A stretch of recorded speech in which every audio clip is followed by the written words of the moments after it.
Hola, muy buenas tardes. Me da mucho gusto estar aquí con ustedes. Vengo a hacerles la invitación para que se inscriban al curso taller Desde la Raíz: Orientación Familiar hacia la Vida Plena.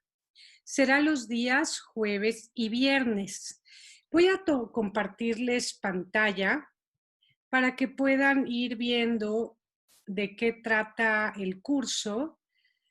Em, a ver si me permiten. Aquí está.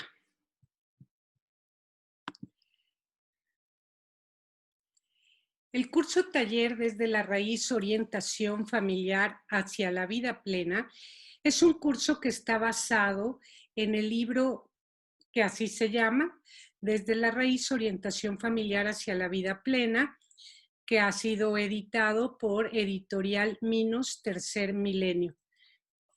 Los temas que vamos a ver durante el curso son la responsabilidad, el compromiso, la toma de decisiones y la fortaleza, la cortesía familiar, las labores familiares, el miedo, el análisis de casos, consecuencias lógicas, primero los hijos o primero el cónyuge, la envidia, por qué ahora y no después, consecuencias lógicas, límites, la fuerza de voluntad, el enojo, el perdón, la libertad, la confianza en la familia que y en la escuela que. ¿Quieres o necesitas? Solución de conflictos, valorando mis capacidades y por último veremos el tema de misión cumplida. Los días serán los viernes de 8 p.m. a 10 p.m. y los días jueves de 6 a 8 p.m. Comenzaremos el 20 y 21 de agosto de este año en curso vía Zoom. Si quieres informes, te los podemos dar por inbox. El costo por persona es de 3,000 pesos, incluye todo el curso. El costo por pareja son 2,500 pesos. El número de sesiones son 10, incluye el libro. Y bueno, también puedes pedir informes al correo electrónico adriruj@gmail.com o al teléfono 722-264-0006. Será un gusto tenerte presente en este curso y que todos podamos ir aprendiendo unos de otros, compartir nuestras diferentes problemáticas que vamos presentando en la educación y la formación de nuestros hijos. Pues para empezar voy a regalarte una sesión eh, para que vayas viendo de qué trata el curso y puedas y te animes a inscribirte. Vamos a empezar a hablar cómo influyen los temperamentos en las relaciones familiares. Pues en la familia hay diferentes personas, somos varios los miembros, los padres de familia, los hijos, a lo mejor los abuelos, a lo mejor vive con nosotros algún primo, ¿no? Y bueno, hay diferentes tipos de temperamento como es el colérico, el sanguíneo, el flemático y el temperamento melancólico. El colérico por lo general es una persona explosiva, exigente, controladora, líder, ¿no? Sin embargo, sus grandes fortalezas del colérico es que es una persona voluntariosa, independiente, visionaria, práctica, productiva, decidida y es un gran líder. Tenemos a esta personalidad sanguínea que son alegres, inconstantes, olvidadizos, inquietos, pero bueno, sus fortalezas son que son expresivos, que son atentos, que son cálidos, amistosos, habladores, entusiastas, y muy compasivos.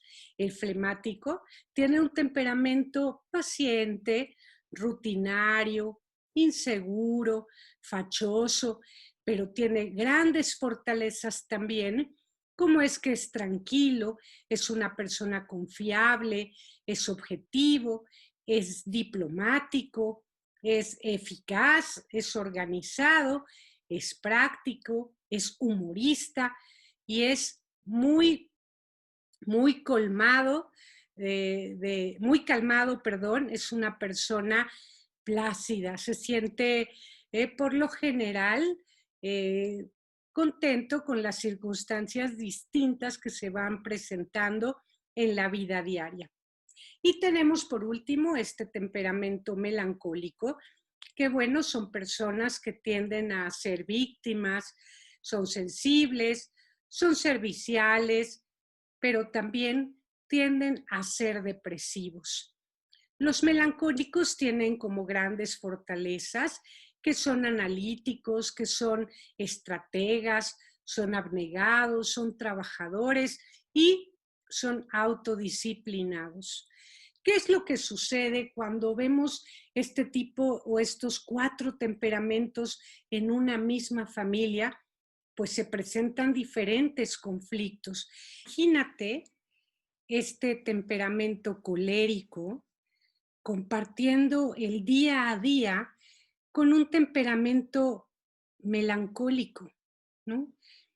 El colérico que es explosivo, que es controlador, que tiende a dirigir, que de algún modo puede llegar a ser sarcástico, con una persona melancólica que tiene o tiende a ser víctima, que es muy sensible, que tiende a la depresión.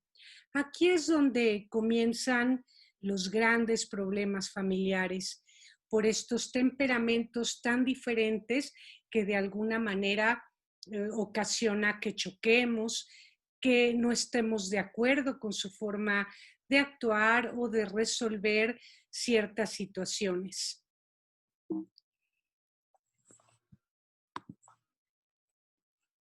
Te voy a pedir que le tomes, ahorita me voy a regresar a la imagen anterior y le tomes una foto a estos distintos temperamentos y trates de identificar el temperamento de cada uno de los miembros de tu familia y escribas con qué temperamento existe mayor afinidad y puedes relacionarte mejor. Trata de, más que de hablar de personas, hablar de temperamentos. ¿Con cuál de ellos tienes mayor dificultad para relacionarte y qué conflictos presentas mayormente? Tómale una foto a esta imagen. Voy a tratar de mover un poco la pantalla y trata de hacer un análisis de las diferentes características de cada temperamento que existe en tu familia y coméntanos qué conflictos presentas, trata de identificar tu propio temperamento, cuáles son tus fortalezas y tus debilidades. Y bueno, en los comentarios, cuéntanos qué tipo de conflictos o afinidades presentas con cada uno de ellos.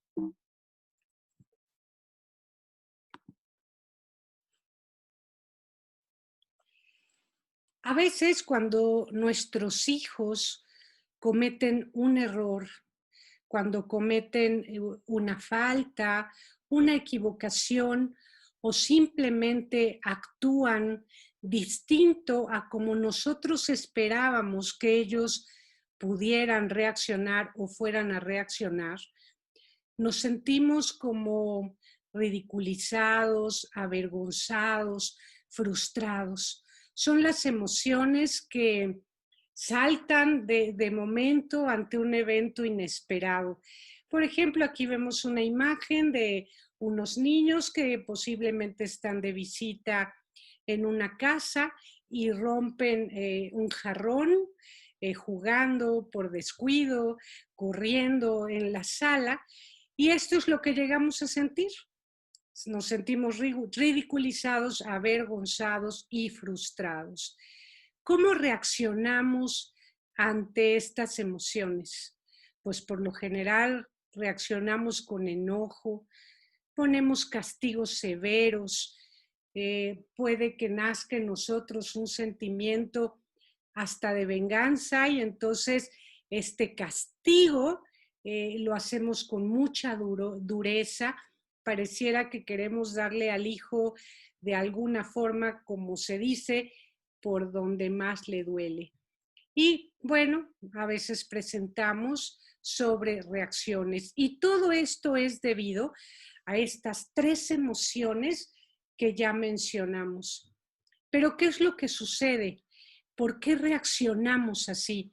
Porque nos involucramos, porque sentimos que aquello que hacen nuestros hijos es como si lo hiciéramos nosotros mismos. En esos momentos no tenemos la capacidad de alejarnos, mirarlos y verlos desde sus circunstancias, desde su edad, desde sus temperamentos también.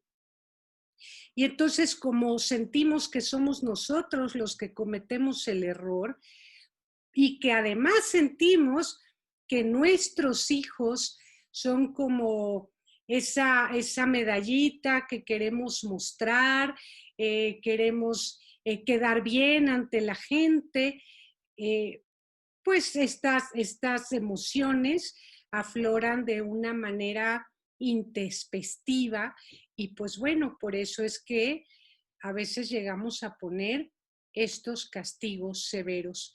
¿Qué podríamos hacer? Bueno, lo conducente ante este tipo de eventos y ante diferentes circunstancias, por ejemplo, a tu hijo se le derrama el vaso en la mesa, está jugando y su leche cae al suelo o encima del mantel de la mesa. Bueno, la consecuencia lógica sería de alguna manera que limpie, que lave el mantel, que recoja, que te ayude a poner nuevamente algunos platos limpios. Si estos platos se ensuciaron, podrías pedirle el favor de que lo lave. Yo creo que para cada circunstancia que vivimos existe una consecuencia lógica acertada que no daña, que no lastima, que no hiere la dignidad de nuestros hijos. De esta manera lo que hacemos es enseñar a nuestros hijos a que se responsabilicen de sus acciones. ¿Qué significa ser responsable? Asumir la consecuencia de nuestros actos. ¿Cómo vamos a asumir estas consecuencias? Reparando el daño, respondiendo a aquello que hicimos, que elegimos o que no hicimos. Cuando alguno de nuestros hijos no hace la tarea, lo primero que se nos ocurre impulsivamente a los padres de familia es, por ejemplo, decirles, ahora no vas a salir a andar en bicicleta. Tienes castigada la bicicleta por 1 mes, por 2 meses, en fin, y realmente lo que deberíamos de hacer es pedirle que haga esa tarea que no hizo. Y si al día siguiente se le van a acumular esa tarea más la tarea que no hizo el día anterior, pues bueno, como consecuencia lógica, a lo mejor ese día no le dará tiempo de salir en bicicleta, pero la consecuencia es no sales en bicicleta. La consecuencia es tienes hoy más trabajo que realizar. Eso es saber ser responsable, responder ante estas circunstancias o ante estas acciones u omisiones o descuidos que cometemos en la vida. La responsabilidad implica responder a todos aquellos actos intencionados o no intencionados. Si un hijo rompe algo sin querer, lo ensucia sin querer, pierde a lo mejor algún papel importante, aunque no haya sido intencionado, el acto es, o el resultado del acto es el mismo. Entonces, con mucho respeto, con mucha calidez, con mucho amor, hay que ir enseñando a nuestros hijos a que tomen conciencia y reparen respondan ante esas, repito, acciones, omisiones, descuidos o acciones premeditadas. ¿Qué sucede cuando enseñamos a nuestros hijos a responder ante estas cosas? Por un lado, permitimos que estos sucesos, estos hechos se conviertan en verdaderas experiencias y adquieran un gran aprendizaje. Supongamos que a lo mejor jugando el hijo rompe, no sé, una lámpara, algo. ¿Qué podríamos hacer? Pedirle que de sus domingos fuera ahorrando cierta cantidad de dinero para poder volver a adquirir ese bien. Claro está que depende de la edad de los niños, de las circunstancias.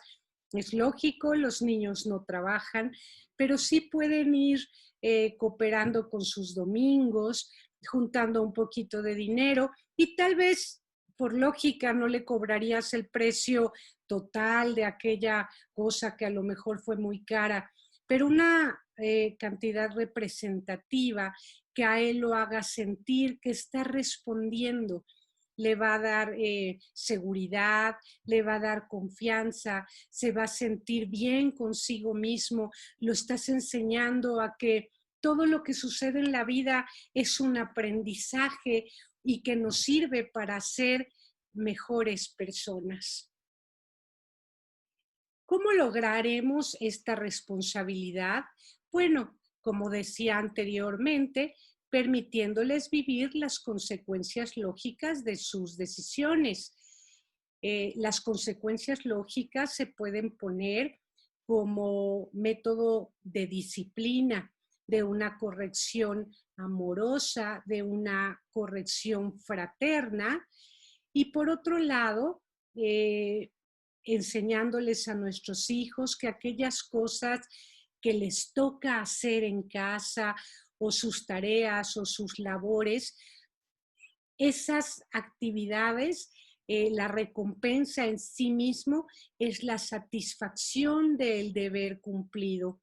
Por lo tanto, no tenemos que estar premiando a nuestros hijos por el cumplimiento de su deber. Muchas veces caemos en la tentación de que si sacaste 10 y te fue muy bien en la escuela, ofrecemos comprarle aquel teléfono o aquel juguete que tanto quieren.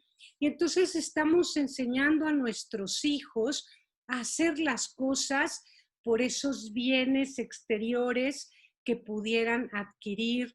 Y entonces de alguna forma los podemos hacer interesados, ¿no? O solo trabajar cuando hay una recompensa que viene del exterior. Yo creo que la mayor recompensa que podemos sentir las personas es la satisfacción del deber cumplido. Ahora bien, podemos decirle a nuestros hijos, me siento muy orgulloso de ti, qué lindo te ha quedado tu cuarto, cómo te sientes de estar en un lugar ahora ordenado, arreglado. Podemos ofrecer, hacer un fin de semana, una pequeña reunión familiar y hacer el postre que más le gusta, pero no con el sentido de darle el postre, sino es un momento de alegría para toda la familia, es un momento de orgullo por aquel éxito, por aquella cosa que nuestro hijo logró, por aquella cosa que hizo bien. Y entonces nos sentimos tan felices que queremos compartir ese momento en familia, platicar, dialogar y hacer notar aquella acción adecuada, positiva y que lo haga sentirse muy orgulloso de sí mismo. También podemos permitir que el hijo nos cuente su experiencia, cómo se siente, cómo se sintió de tal logro. Y bueno, yo creo que el mejor regalo que puede recibir él mismo, para él mismo y nosotros como padres de familia, es esa sonrisa que emiten nuestros hijos cuando les decimos muy bien, lo has hecho muy bien. Eh, Cuando favorecemos esta actitud responsable en nuestros hijos, el que sean capaces de responder, hacemos que se sientan satisfechos consigo mismos, de alguna manera sana, libera, cura y hace crecer.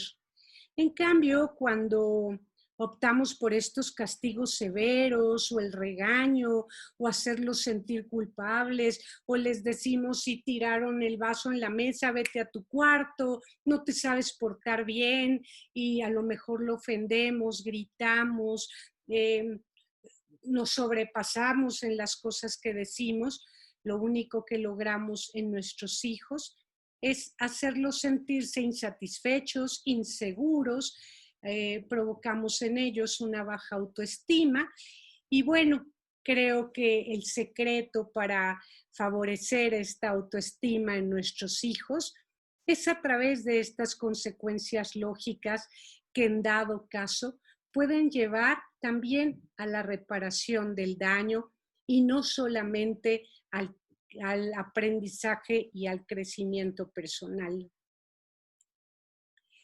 Eh, Cuando sobreprotegemos a nuestros hijos y no permitimos que vivan estas consecuencias de sus actos, de sus omisiones, les dañamos la personalidad.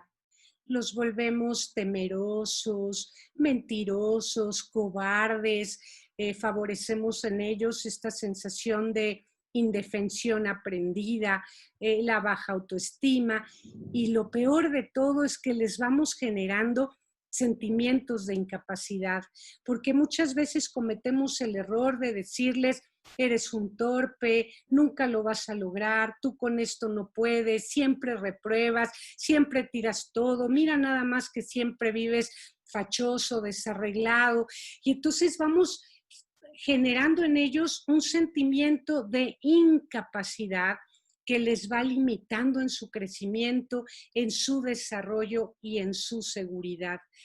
Las personas fuertes tienen la capacidad y la posibilidad de enfrentar a cualquier tentación y situación que pueda perjudicarlos. Cuando nosotros hacemos en nuestros hijos personas responsables, es justo lo que hacemos. Los hacemos fuertes y al generar en ellos esa fortaleza emocional, afectiva, de personalidad, los enseñamos a enfrentar, por un lado, cualquier tentación y pueden evitar situaciones que los puedan perjudicar. Y todo esto es debido a esta educación a través de vivir y experimentar las consecuencias lógicas de nuestras acciones. La sobreprotección o con la sobreprotección alejamos a nuestros hijos de aprendizajes valiosos y trascendentes. Les evitamos experimentar lo que es el crecimiento, lo que es la mejora como personas. Les evitamos experiencias maravillosas que los ayudan a ser mejores. Por ejemplo, si un hijo olvida el lunch en la casa, nos llama ahora como todos los hijos tienen celulares, llaman por teléfono y más, se me olvidó el lunch, tráemelo. Y ahí vamos corriendo a llevarle el lunch. Eso no ayuda a nuestros hijos, no les da ese aprendizaje necesario que es la responsabilidad de sus cosas. O no cumplen con una tarea y a lo mejor la maestra nos manda a llamar y entonces empezamos a inventar y a justificar que si la abuelita se enfermó, que si dejó la tarea en casa del primo. Por un lado estamos enseñándoles a nuestros hijos a mentir, porque tu hijo sabe que no es verdad, que no hizo la tarea.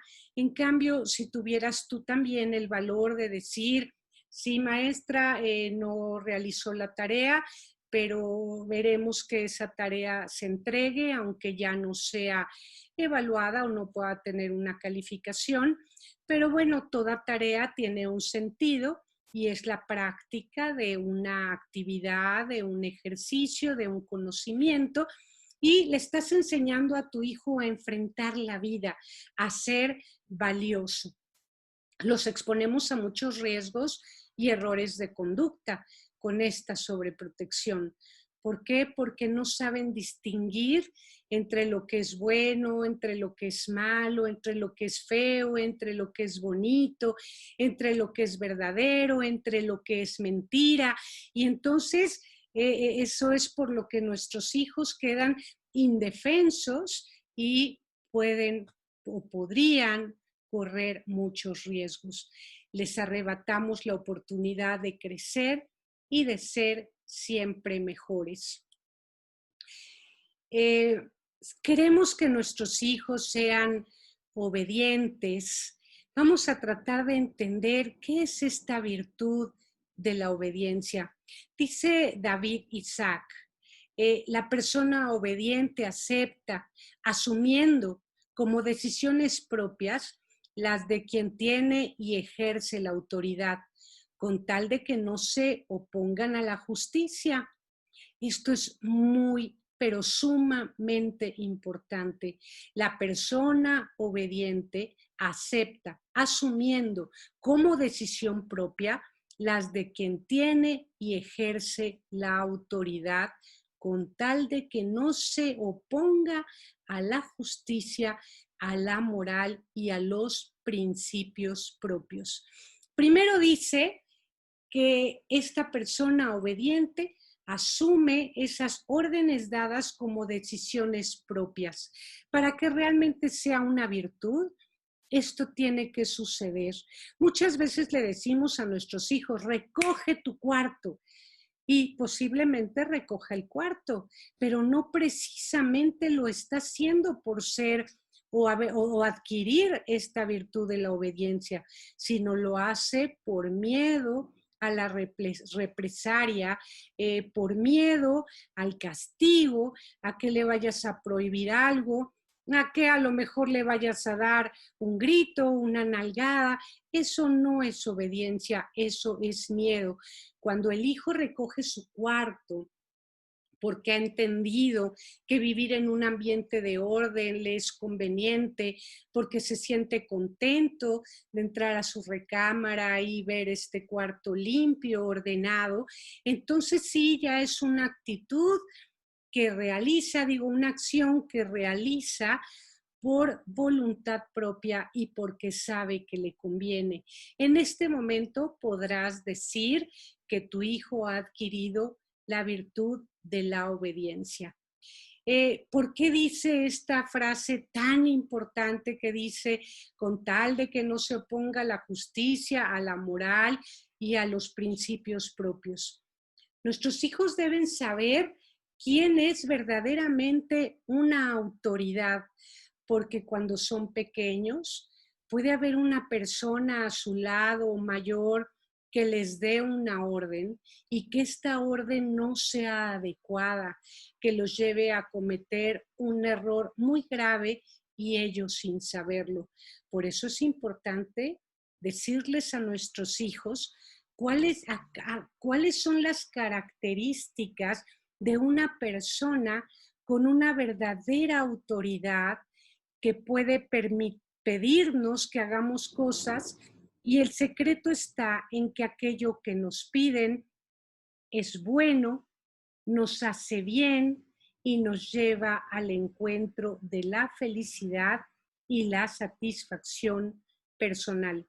Esto cuando los hijos lo realizan con prontitud, aquello que les pides, por un lado ya nos dice que por voluntad propia lo aceptan, porque lo hacen pronto, inmediatamente, lo hacen con mucho empeño, y de esta manera estamos viendo que interpretan fielmente la voluntad del que manda. ¿Qué quiere decir esto?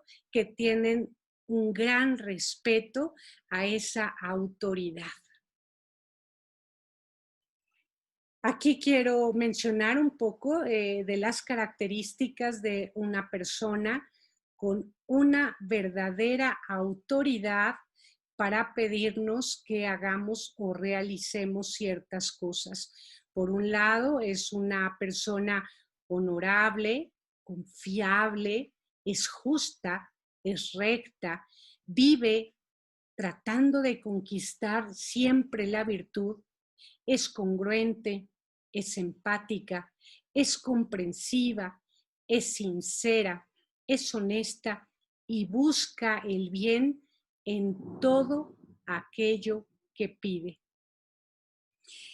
Es muy importante que nuestros hijos conozcan estas características, pero también me gustaría que nosotros como padres de familia pudiéramos observar estas características que nos permiten y nos brindan la oportunidad de ser una verdadera autoridad para nuestros hijos.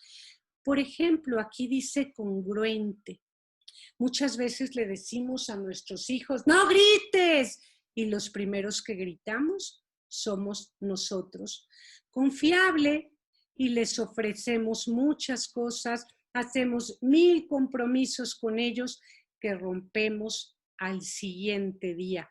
Empática, y cuando ellos cometen un error o una falta por su propia edad, por su inmadurez, por su falta de experiencia, de conocimiento, somos violentos, somos agresivos y no mostramos ni un poquito de empatía.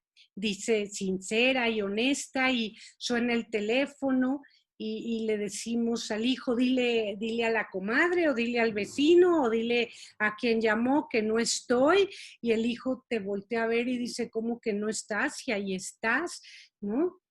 Y luego este punto, por ejemplo, que dice, busca el bien en todo aquello que pide. A veces le pedimos a los hijos ciertos favores o que hagan ciertas cosas, pero no lleva atrás de esa petición una rectitud de intención, sino a lo mejor pedimos que hagan las cosas por flojera, por conveniencia o porque en ese momento nos nació, simplemente porque soy tu papá y soy tu mamá, soy tu autoridad y porque lo mando yo. Y no tuvimos un objetivo educativo que lo lleve a ser una mejor persona y adquirir cada una de las virtudes. Recordemos siempre que el miedo no es obediencia. Obedecer viene del latín y significa saber escuchar. Muchas veces los padres de familia me dicen, mi hijo no me obedece. Y entonces la primera pregunta que les hago es, ¿y te escuchó? Y vamos a ver por qué. Los romanos decían que el aprendizaje se daba a través de estos 5 sentidos: el oído, el tacto, el olfato, la vista, el gusto. Y ellos decían que a través del oído recibían la información. El tacto los ayudaba a comprender las cosas, a vivirlas con cuidado y mesura, y que el futuro servía o sirve para prever el futuro. Por eso decimos de una manera coloquial, esto me huele bien o esto me huele mal. La vista nos ayuda a esta capacidad de análisis y de perspectiva en todo aquello que vemos, hacemos o conocemos. Y el gusto nos ayuda a tener justamente ese buen gusto y el saber. el conocer, la sabiduría. Por eso cuando vemos a una persona linda, bien arreglada, o una persona muy preparada, o un lugar lindo, o una casa bonita, decimos, esta persona tiene un muy buen gusto. Por eso decimos en educación que la manera del aprendizaje es visual, auditivo y kinestésico. Bueno, me regreso aquí un poco. Tenemos que contemplar esto cuando le decimos a un hijo, te está saliendo corriendo, ya te vas, y le dices, recoge esto, haz esto, o no se te olvide hacer tu tarea y tal. Lo decimos a toda prisa y regresamos a casa y a lo mejor el hijo no hizo esa actividad y le preguntas, ¿por qué no lo hiciste? Y es que realmente o ni te escuchó o ni te entendió. ¿Cuál es la manera correcta cuando damos una orden o hacemos una petición que queremos que se obedezca en casa? Es preguntar.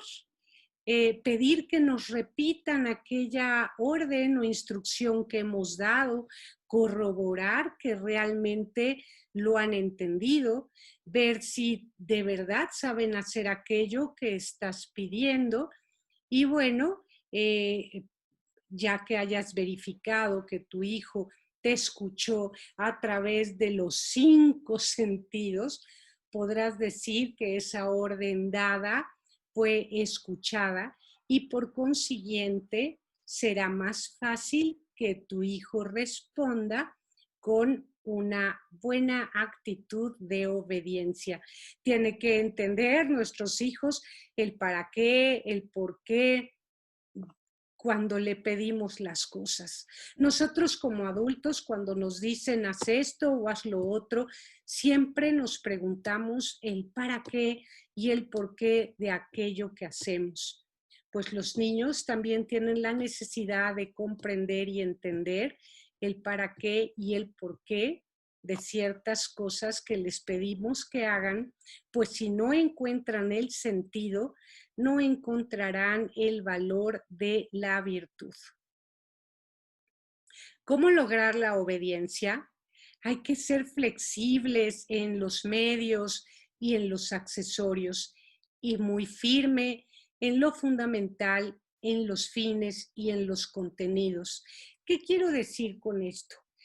Muchas veces le pedimos al hijo que se siente a hacer la tarea y queremos que lo haga sentadito, derechito, en el escritorio, sin moverse, casi que con las manos tiesecitas para que se vea muy lindo, pero en esa inflexibilidad, a lo mejor el hijo está incómodo, ¿no? Hay por ahí un estudio que dice que los niños cuando se ponen a estudiar, cuando se ponen a leer, necesitan del movimiento, porque atrás del movimiento están viviendo y están asumiendo todas las experiencias. Ya veíamos que en la lámina anterior que los hijos aprenden a través de todos los sentidos. Entonces, ¿qué más nos da si nuestro hijo se acuesta a hacer su tarea o se voltea o pone el libro arriba? Entonces, flexible en los accesorios y en los medios. Entonces, tengamos muy en cuenta el ser flexibles en los accesorios.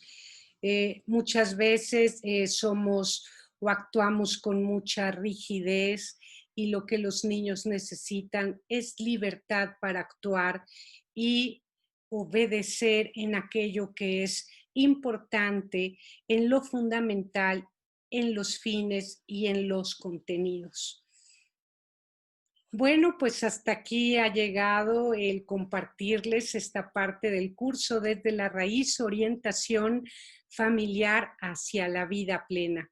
Inscríbanse, vamos a tener 10 módulos de 2 horas cada uno durante 10 sesiones Y bueno, pues ya tienen toda la información. Les dejo aquí, vámonos al principio, la primera, esta hoja, por si quieren tomarle esta lámina, por si quieren tomarle una fotografía para tener los datos guardados del curso. Será un gusto y un placer poder compartir con ustedes este curso taller desde la raíz, orientación familiar hacia la vida plena.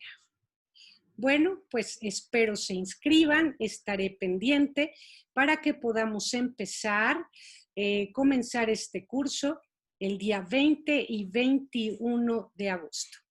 Muchísimas gracias por recibirme. Hasta la próxima.